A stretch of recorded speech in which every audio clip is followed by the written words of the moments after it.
ప్రభు యేసుక్రీస్తు నామములో మీ అందరికీ శుభములు. సామాన్య 22వ బుధవారము. పునీత గ్రెగోరీ జగద్గురువు శ్రీసభ పండితుడు నిర్బంధ స్మరణ.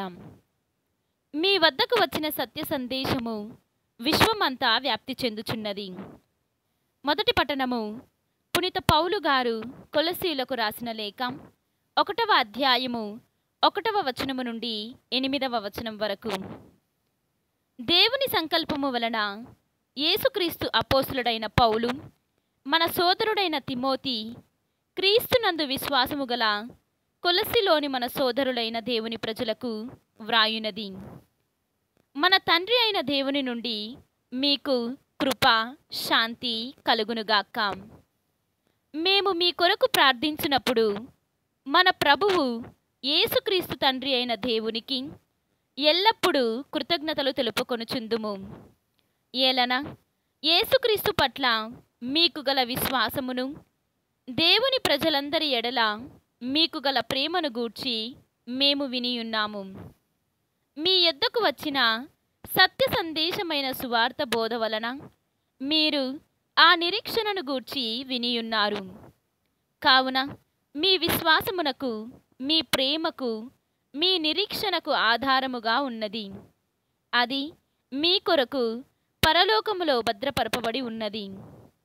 మీరు దైవానుగ్రహమును గూర్చి మొట్టమొదట విని అది వాస్తవముగా ఏమియో తెలుసుకొనిన నాటి నుండి మీ విషయములలో జరిగినట్లే సువార్త ఆశీస్సులనిచ్చుచు విశ్వమంతటను వ్యాప్తి చెందుచున్నది.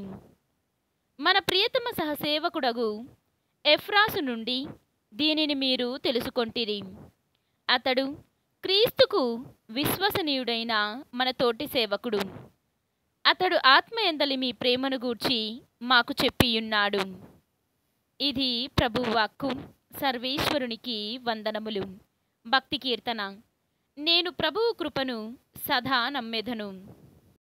ఈనాటి సువిశేషము పునీత లూకా గారు వ్రాసిన సువిశేషము 4వ అధ్యాయము 38వ వచనము నుండి 44వ వచనము వరకు. పిదప యేసు ప్రార్థనా మందిరమును వీడి తిన్నగా సిమోను ఇంటికి పోయెను. అప్పుడు సిమోను అత్త తీవ్రమైన జ్వరముతో మంచము పట్టి ఉండెను. వారు ఆమె విషయము ఆయనకు మనవి చేసుకొనిరి. అప్పుడు ఆయన ఆమె చెంత నిలిచి జ్వరమును గద్దింపగా అది విడిచిపోయెను. ఆమె వెంటనే లేచి వారికి పరిచర్య చేయసాగెను.